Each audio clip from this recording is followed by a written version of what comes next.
لله رب العالمين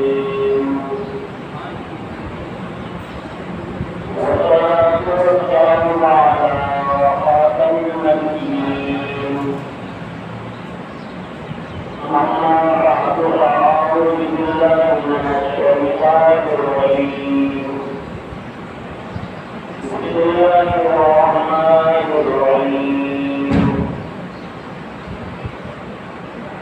الصلاة والسلام عليك يا رسول الله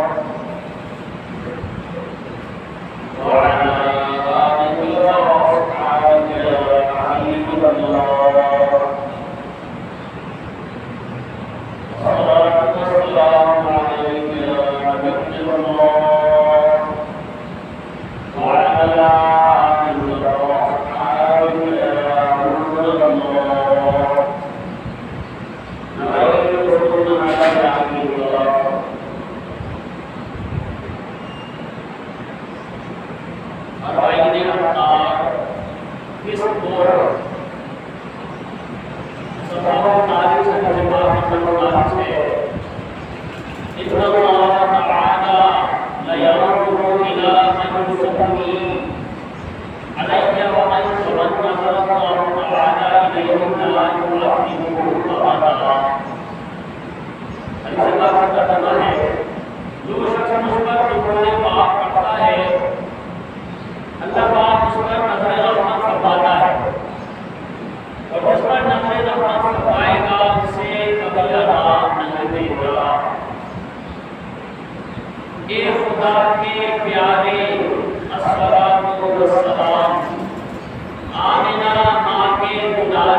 جنہوں نے اپنے اپنے لحاظ سے قربانیاں پیش کی.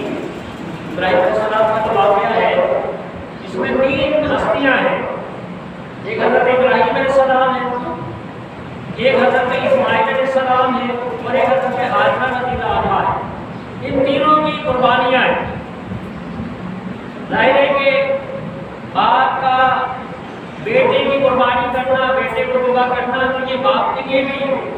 کم مطلب اہمیت کا حامل نہیں ہے۔ اس کی بھی ایک اہمیت ہے، اپنی جگہ باپ اپنے بیٹے کی تکلیف کو برداشت نہیں کرتا، لیکن اپنے ہاتھ سے بیٹے کو ذبح کر رہا ہے اللہ کی رضا کے لیے، تو یہ بہت بڑی قربانی ہے۔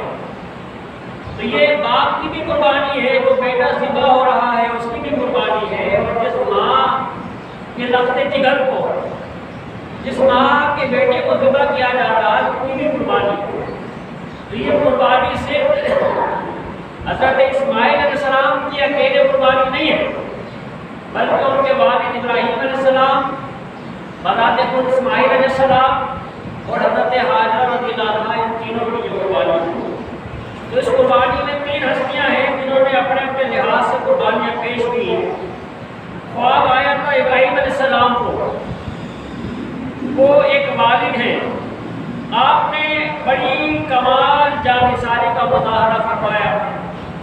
اور اللہ پاک کے حکم پر شہزادے کی قربانی کے لیے تیار ہو گئے۔ دوسرے نمبر پر حضرت اسماعیل علیہ السلام، آپ نے بھی بہت ہی کمال انداز سے اطاعت و فرمانبرداری کا حق ادا کیا اور خود کو قربانی کے لیے پیش کر کے ایک نازوان مثال قائم فرمائی۔ یہ دونوں ہستیاں وہ ہیں جن کا ذکر ہم عموماً سنتے رہتے ہیں۔ اس قربانی میں تیسری ہستی بھی ہے، اس قربانی میں ان کا کردار ہے، وہ بھی بہت ہی بے مثال اور قابل تقلید ہے۔ وہ ہستی حضرت اسماعیل علیہ السلام کی والدہ، حضرت ابراہیم علیہ السلام کی زوجہ محترمہ اور ہمارے آقا و مولا مدنی مصطفیٰ صلی اللہ علیہ وسلم کی دادی صاحبہ ہیں، یعنی حضرت ہاجرہ رضی اللہ عنہا جو حضور صلی اللہ علیہ وسلم کی دادی لگتی ہے۔ ان کا نام مبارک ہاجرہ رحمۃ اللہ علیہا ہے۔ حضرت ہاجرہ رضی اللہ عنہا شہزادی تھی، یعنی یہ ایک بادشاہ کی بیٹی تھی، پھر کسی وجہ سے قید ہو گئی۔ اس وقت میں مصری بادشاہ نے آپ کو قیدی بنایا، یعنی مصر کے بادشاہ نے ان کے حکومت پر جو ہے مطلب حملہ کیا، جنگ ہوئی، اور اس میں حضرت ہاجرہ رضی اللہ عنہا جو بادشاہ کی بیٹی تھی وہ قیدی بن گئی۔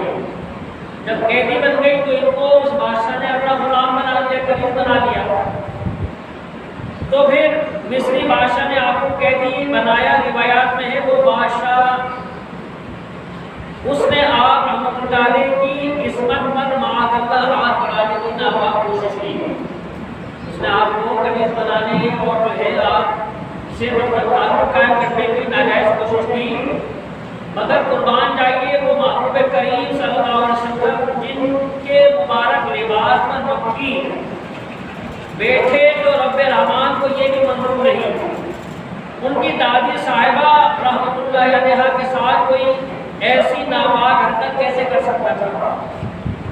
اس قادر مطلق کو کیوں کر منظور ہو سکتا تھا؟ چنانچہ جیسے ہی اس غیر مسلم بادشاہ نے آپ کی طرف اپنا ناپاک ہاتھ بڑھایا تو اس کا ہاتھ شل ہو گیا، مفعول ہو گیا، خالی زدہ ہو گیا۔ وہ اپنے غلط ارادے سے باہر آیا، توبہ کی کہ یا اللہ مجھے معاف کرنے دیں، غلط نہیں کروں گا۔ ہاتھ پھر ٹھیک ہو گیا، دوبارہ اس نے پھر ہاتھ بڑھایا تو ہاتھ پھر شل ہو گیا، پھر مفعول خالی زدہ ہو گیا۔ 2-3 مرتبہ اس نے یہ حرکت کرنے کی کوشش کی اور ہر مرتبہ یہی معاملہ ہوا، اس کا ہاتھ ہلنے جلنے کے قابل ہی نہیں رہا۔ آخر وہ سمجھ گیا کہ سیدہ ہاجرہ رحمۃ اللہ علیہا کوئی عام ہستی نہیں ہے، یہ اللہ پاک کے ہاں بڑا مقام رکھتی ہے۔ چنانچہ سیدہ ہاجرہ رحمۃ اللہ علیہ ایسے اونچے مقامات کی ہستی ہیں کہ وہ مقام جہاں ان کے قدم لگے تھے، اللہ پاک نے قرآن کریم میں اس مقام کا بھی ذکر فرمایا۔ یعنی جب حضرت ابراہیم علیہ السلام سے ان کا نکاح ہو گیا اور حضرت اسماعیل علیہ السلام کی ولادت ہو گئی اب اللہ تعالیٰ نے آپ کو حکم دیا ابراہیم علیہ السلام کو کہ ان کو جو ہے وہ جہاں آج مکہ آباد ہے اس وقت پہاڑی سلسلہ تھا، جنگل بیابان ویران تھا، نہ پانی تھا نہ درخت تھا نہ کوئی اور مطلب سایہ تھا، پہاڑ تھے، ویرانہ چٹیل مطلب یہ کہ پہاڑی جو ہے نوکیلے پتھروں کا پہاڑی ایک سلسلہ تھا، ہر طرح پہاڑ تھے۔ اس مقام پر حضرت ابراہیم علیہ السلام کو اللہ نے حکم دیا اور وہ اپنے زوجہ اور بیٹے کو ابھی اس دن کے مطلب 6 اسماعیل علیہ السلام کے جو ہے وہاں پہ چھوڑ کے آ گئے۔ تو وہاں پر حضرت ہاجر رضی اللہ عنہ نے پہاڑوں پر جب پانی کھانا ختم ہو گیا تو اسماعیل علیہ السلام کے لیے پانی تلاش کرنے کے لیے صفا و مروہ پہاڑی پر آپ نے چکر لگائے۔ کبھی صفا پہاڑ پہ چڑھ کے دیکھیں گے اس طرف پانی ہو تو میں اپنے بیٹے کو لا کے پانی پلاؤں تاکہ یہ تو پیاس سے یعنی اس کی حالت بگڑ رہی ہے، تکلیف میں شدت میں پیاس سے جو ہے وہ مبتلا ہو رہے ہیں، تو ان کو پانی لا کے پلائے۔ صفا پہ چڑھی تو وہاں پانی کو موڑ کر پلایا، پھر مروا پر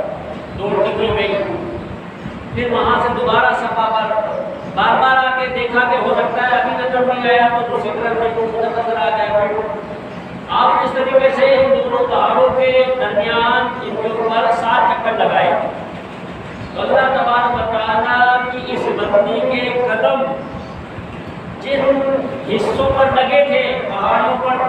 صفا و مروہ پر، اللہ نے ان کو اپنی نشانیاں قرار دی تھی کہ یہ صفا و مروہ جو ہے ہماری شعائر اللہ،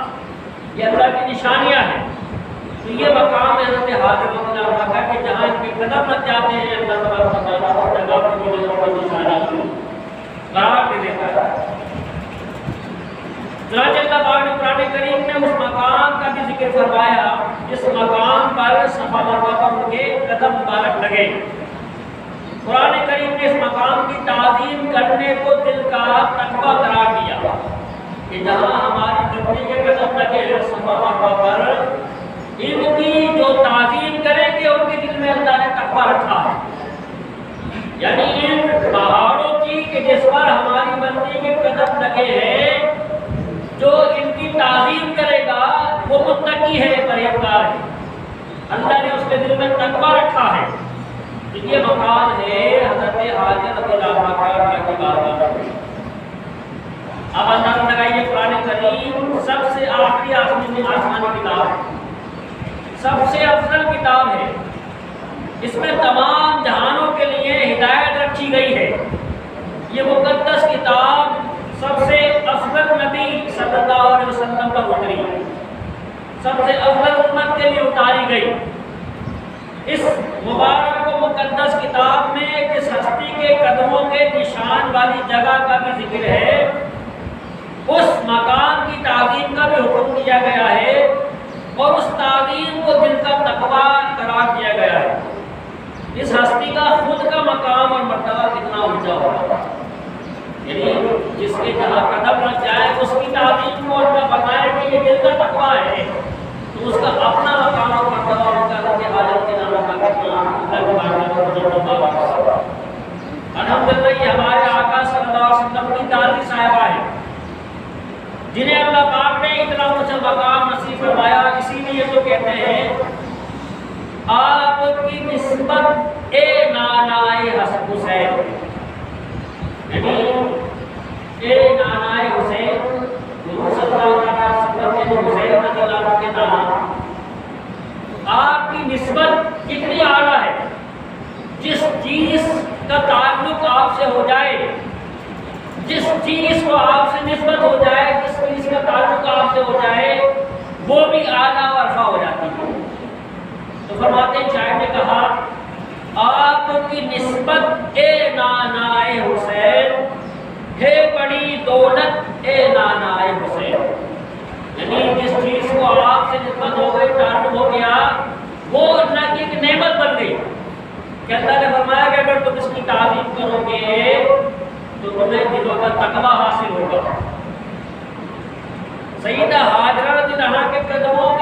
والی جگہ کا کہاں ذکر ہے؟ آئیے قرآن کریم کی جو آیت کریمہ ہم سنی اس کو سنتے ہیں اور اس کی وضاحت سنتے ہیں۔ اللہ نے فرمایا سورہ بقرہ کی آیت نمبر 158 دوسرے پارے میں اللہ فرماتا ہے ان الصفا والمروہ من شعائر اللہ،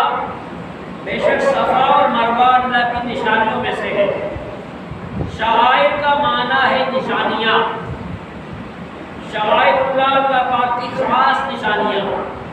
مطلب یہ ہے کہ صفا اور مروہ جو دو پہاڑیاں ہیں کعبہ شریف کے قریب ہیں، یہ دونوں پہاڑیاں اللہ پاک کی نشانیاں ہیں۔ لہذا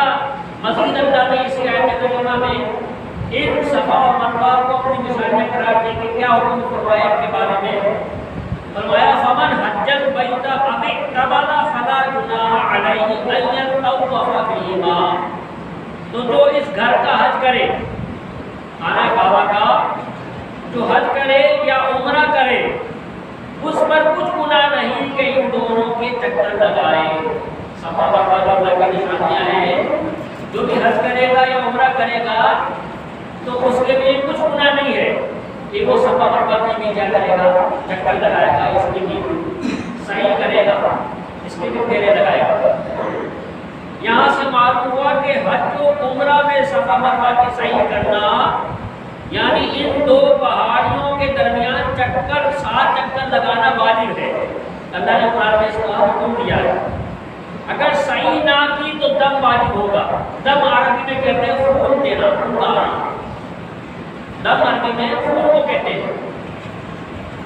تو جو صفا مروہ کی سعی نہیں کرے گا، حج کرنے والا یا عمرہ کرنے والا ان کے پھیرے نہیں لگائے گا، 7 چکر نہیں لگائے گا، اس کو دم دینا پڑے گا، یعنی جانور کو قربان کر کے اس کا خون جو ہے وہ فدیے میں، کفارے میں دینا پڑے گا۔ اللہ پاک نے مزید فرمایا وَمَن تَطَوَّعَ خَيْرًا فَإِنَّ اللَّهَ شَاكِرٌ عَلِيمٌ، یعنی اور جو کوئی اپنی طرف سے بھلائی کرے تو بے شک اللہ نیکی کا بدلہ دینے والا خبردار ہے۔ یعنی جو بھی اللہ کے حکم پہ عمل کرتا ہے، بھلائی کرتا ہے اپنی طرف سے، کسی بھی اللہ کے حکم پہ عمل کرتا ہے تو کیا ہوتا ہے، اللہ تعالیٰ نیکی کا بدلہ دینے والا خبردار ہے۔ اللہ کو معلوم ہے کہ کس نے نیکی کی ہے اور کس نے نیکی نہیں کی ہے، تو جو نیکی کرے گا اللہ اس سے باخبر ہے، اس کو اجر عطا فرمائے گا۔ یعنی اللہ پاک کے ہاں یہ دستور ہے کہ جو کوئی اچھی نیت کے ساتھ بھلائی اور نیکی کا کام کرے، مثلا حج کرے، عمرہ کرے، صفا مروہ کی سعی کرے، اللہ پاک اس نیکی کا اچھا بدلہ عطا فرمائے گا۔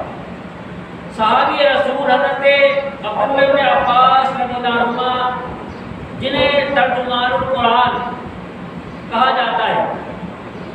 آپ نے ایک مرتبہ لوگوں کو دیکھا کہ وہ صفا مروہ کی سعی کر رہے ہیں، پھیرے لگا رہے ہیں، یہاں چکر لگا رہے ہیں۔ آپ نے انہیں دیکھ کر فرمایا ھذا مما اورثتکم ام اسماعیل، یہ وہ کام ہے جو تمہیں اسماعیل یعنی سیدہ حاجرہ رضی اللہ عنہا سے وراثت میں نصیب ہوا ہے۔ یعنی انہوں نے یہ کام کیا تھا، ان کا یہ کام جیسے مال کسی کا وراثت میں ملتا ہے نا، ماں باپ دادا دادا وغیرہ، تو یہ ان کا یہ عمل، یہ نیکی، یہ ثواب کا کام جو ہے حضرت حاجرہ رضی اللہ عنہا کی طرف سے وراثت میں ملا۔ یعنی یہاں پر اصل میں قدم سیدہ حاجرہ سلام اللہ علیہا کے لگے تھے، انہیں کی یاد کے طور پر اللہ نے یہاں کی سعی کو واجب قرار دے دیا ہے۔ مشہور واقعہ ہے حدیث پاک کی سب سے معتبر کتاب بخاری شریف میں ذکر ہوا، ایک قافلہ تھا، یہی 3 افراد کا، حضرت ابراہیم علیہ السلام، اسماعیل علیہ السلام اور حاجرہ رضی اللہ عنہا کا، ملک شام سے روانہ ہوا۔ اس قافلے میں صرف 3 افراد تھے، ایک حضرت ابراہیم علیہ السلام، ایک آپ کی زوجہ محترمہ حضرت حاجرہ رضی اللہ عنہا اور تیسرے آپ کے ننھے شہزادے اسماعیل علیہ السلام۔ حضرت جبرائیل علیہ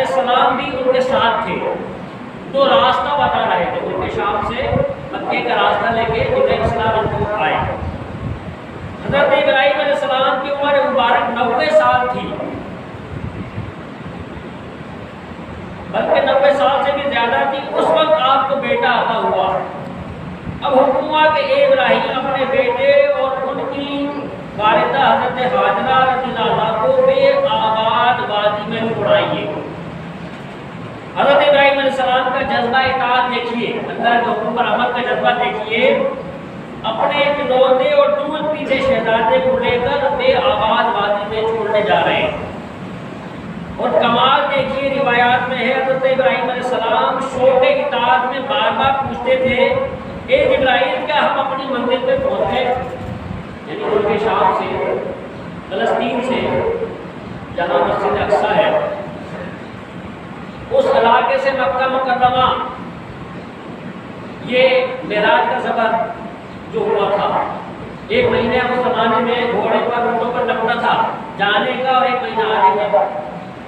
تو یعنی اتنا طویل سفر۔ اور حضرت ابراہیم علیہ السلام سوچ رہے ہیں کہ میں جلدی سے اللہ کے حکم پہ عمل کرتا ہوں، ابراہیم کہ ہم اپنی منزل پہ پہنچ گئے، بار بار پوچھتے تھے۔ یعنی یہ اللہ کے حکم پر عمل کا جذبہ ہے، اطاعت اور فرمانبرداری کا۔ چنانچہ حضرت جبرائیل علیہ السلام عرض کرتے ہیں، اللہ پاک کے نبی علیہ السلام ابھی نہیں پہنچے۔ یوں ہی کرتے کرتے چلتے چلتے ایک وادی آئی، یہاں نہ پانی ہے نہ کھانا ہے، دور دور تک کوئی انسان تو دور کی بات ہے پرندہ بھی نظر نہیں آتا، جاندار مخلوق نہیں نظر آئے گی۔ جب پانی ہوگا، جب زندگی کے آثار ہوں گے، تو مخلوق ہوں گے، پرندے بھی ہوں گے، جانور بھی ہوں گے، جب پانی نہیں ہے تو وہاں کوئی مخلوق کیسے آئے گی؟ کوئی انسان تو دور کی بات ہے، کوئی پرندہ، کوئی جانور بھی موجود نہیں ہے۔ یہاں ایک اونچا سا ٹیلہ بھی ہے۔ یہ کون سی جگہ تھی جہاں اب مکہ مکرمہ کا مبارک شہر ہے، اور وہ ٹیلہ وہ مقام تھا جہاں آج کعبہ شریف موجود ہے۔ یہاں پہنچ کر حضرت جبرائیل علیہ السلام نے عرض کیا، اے اللہ پاک کے نبی، یہی وہ جگہ ہے جہاں ہم نے، یعنی ہماری منزل ہے۔ اب حضرت ابراہیم علیہ السلام سواری سے اترے، اپنے ننھے شہزادے اور روضہ محترمہ کو یہاں بٹھایا۔ تھوڑا سا پانی، تھوڑی سی کھجوریں پاس تھی، وہ ان کو عطا فرمائی تھی اور واپس چل دی۔ ذرا تصور میں، یعنی سوچئے، تصور میں لائیے وہ منظر اپنی آنکھوں کے سامنے کہ ایک خاتون ہے، ایک ماں بھی ہے، یعنی وہ خاتون ظاہر جب ابراہیم علیہ السلام کی عمر 90 سال ہے، تو کی عمر 70 75 80 کے قریب تو ہوگی، یعنی ایک ضعیفی کا عالم ہے، دودھ پیتا بچہ ہے، اور ایسے بیابان ویران مقام میں کہ جہاں کوئی جاندار ہے ہی نہیں، نہ درخت ہے، نہ پرندہ ہے، نہ مطلب جانور ہے، تو وہاں پہ چھوڑ کے جا رہے ہیں۔ چنانچہ حضرت ہاجرہ رضی اللہ عنہا نے جو ہے وہ ان کے پیچھے دوڑی اور عرض کی کہ ہم نے کس کے آسرے پر یہاں چھوڑ کے جا رہے ہیں؟ ابراہیم علیہ السلام نے کوئی جواب نہیں دیا، چلتے رہے۔ دوبارہ دوڑی اور پھر کہا کہ ہمیں کس کے آسرے پر چھوڑ کے جا رہے ہیں؟ پھر کوئی جواب نہیں دیا۔ تو پھر عرض کی تیسری مرتبہ کہ کیا اللہ نے آپ کو حکم دیا ہے؟ تو حضرت ابراہیم علیہ السلام نے وہاں سے دکھایا کہ ہاں۔ تو پھر انہوں نے کہا کہ جب اللہ نے ہمیں یہاں چھوڑنے کا آپ کو حکم دیا ہے تو پھر تو ہمیں ضائع نہیں کرے گا۔ چنانچہ پھر جب تک پانی تھا وہ آپ کھجورے کو کھاتی رہی، پانی پلا پیا، بچے کو پلایا، اور ظاہر ہے جب تک کچھ تھا جسم میں کھانا وغیرہ تو فیڈ بھی کیا، بچے کو بھی پلایا، اور جب خود بھوکی پیاسی ہو گئی اور بچہ بھی اب کھلانے پلانے کے لیے کچھ نہیں ہے، نہ اپنے اندر کچھ سکت ہے کہ ان کو فیڈ کر سکے، اب بیتاب ہو کر بچہ کی جب زبان باہر پیاس سے نکال رہا ہے، بلک رہا ہے، تو پانی تلاش کرنے کے لیے سفا پر وقت طرف ہو گئی۔ تو جب 7 چکر پورے ہو گئے، درمیان میں ظاہر ہے وہ پہاڑی علاقہ ہے، چٹانیں ہیں، تو جب بچے کو ایک جگہ لٹایا ہوا تھا جہاں زمزم کا کنواں ہے، خانہ کعبہ جو ہے اس کے ساتھ ہی زمزم کا کنواں، تو جب اس کو زمزم کے یعنی اس جگہ پہ لٹایا اور پانی تلاش کرنے کے لیے صفا مروا پہ دوڑ رہی ہے، تو وہاں پر بیچ میں جب نیچے اترتی پہاڑ سے تو بچہ نظر آتا تھا، صفا پہ چڑھتے ہوئے وہاں سے پلٹ کے بعد دیکھتی کوئی جانور نہ آ جائے، وہ ہوتا ہے کہ کوئی نقصان نہ پہنچا دے یا انتقال نہ ہو جائے پیاس سے، لوگ پیاس سے، تو ان کو بھی دیکھ رہی ہیں اور پانی کی تلاش کر رہی ہیں، پاس صفا پہ چڑھی وہاں دیکھا کچھ نظر نہیں آیا، پھر دو نیچے آئی اور جب بچے چٹانوں کی آڑ میں ہو گیا نہیں نظر آ رہا تھا نیچے علاقے میں، تو پھر وہاں دوڑتی تھی اور جب نظر آتا تھا تو پھر آہستہ آہستہ چل کے پھر مروا پہاڑ پہ چڑھی، ایک بار گئی نظر نہیں آیا، پھر سوچا کہ دوبارہ جا کے ہو سکتا ہے مجھے اب نظر نہیں آیا اب نظر آ جائے، ادھر ادھر کبھی دیکھا، اس طریقے سے کبھی صفا پہ کبھی مروا پہ بیچ میں جب آڑ آ جاتی تو دوڑتی۔ اب جو ہے جب 7 چکر پورے ہو گئے صفا سے مروا، مروا سے صفا، ایک آواز سنی، کوئی آواز آئی، پوچھا خاموش ہو گئی، رک گئی آواز سن کے، پھر دوبارہ آواز آئی تو پوچھا کہ اے آواز دینے والے تو کون ہے، کیا ہماری مدد کے لیے آیا ہے؟ تو آواز آئی جبرائیل علیہ السلام سے، کہا کہ ہاں اے اللہ کی بندی، تو نے اللہ کی بارگاہ میں جو کہا تھا کہ اگر اللہ نے ہمیں حکم دیا ہے یہاں چھوڑنے کا تو پھر وہ ہمیں ضائع نہیں کرے گا، اللہ نے تمہیں ضائع نہیں کیا اور تمہارے لیے پانی میں سبحان اللہ۔ چنانچہ آپ جو ہے وہ اپنے بچے کے پاس آئیں تو دیکھا کہ ان کی جہاں ایڑیاں رگڑ رہی تھی وہاں پہ پانی کا چشمہ ٹوٹ گیا، آپ جو ہے وہ اس پانی کے چشمے کو آپ نے کہا زمزم ٹھہر جا، رک جا۔ حضور صلی اللہ علیہ وسلم شاہ فرماتے کہ اگر ہاجرہ پانی کو زمزم نہ کہتی، ٹھہر جا، رک جا نہ کہتی، تو یہ پانی کی نہر یہاں پہ تالاب نہیں پورا ہے، پانی ایسے بہہ رہا ہو جیسے نہر بہتی ہے، جھیل بہتی ہے، تو پانی طریقے سے بہ رہا ہوتا ہے، انہوں نے زمزم کہا پانی کو نہر بنانے کی، تو وہ بھی ایک جو ہے مطلب ایک چشمہ جیسے ہوتا ہے، مطلب اس انداز میں نہر کی صورت اختیار کی تھی کہ حکومت کی صورت ہو گئی کہ بس ظلم کے مطابق پانی نکلتا رہتا ہے، لیکن اس قدر نکلتا ہے اس زمانے سے ہزاروں سال ہو گئے، اس وقت سے لے کے اور پوری دنیا اس پانی کو پی رہی ہے اور دوسرے پانی میں بھی ملا دیتے ہیں، کوئی اس کو جو ہے مطلب صفائی کا، کوئی اس کو جو ہے مطلب اس کو صاف کرنے کا کوئی انتظام نہیں ہے، لیکن اس کے باوجود وہ اتنا بہترین اور اعلیٰ پانی ہے زمزم کا کہ دوسرے پانی میں بھی ملا دیا جائے تو وہ بھی فلٹر ہو جاتا ہے۔ وہ بھی مطلب یہ کہ اس نے توانائی اور قوت اور اللہ نے اس پانی میں غذائیت بھی رکھی ہے، یعنی بھوک بھی مٹاتا ہے اور پیاس بھی مٹاتا ہے، پانی زمزم بھی پیتا ہے، بندہ کو بھوک پیاس نہیں لگتی ہے، اللہ نے یہ نعمت ہے ہمیں سے حاصل کرنا مدد کے لیے میں سلام اپنی اجازت اور برداشت کی جو نصیب فرمائے، اللہ ہمیں بھی اپنے جنت میں فرمائے، قرآن سطح کی قربانیاں اور برابر اللہ ہمیں اپنی رضا کے لیے کرنے کی توفیق عطا فرمائے۔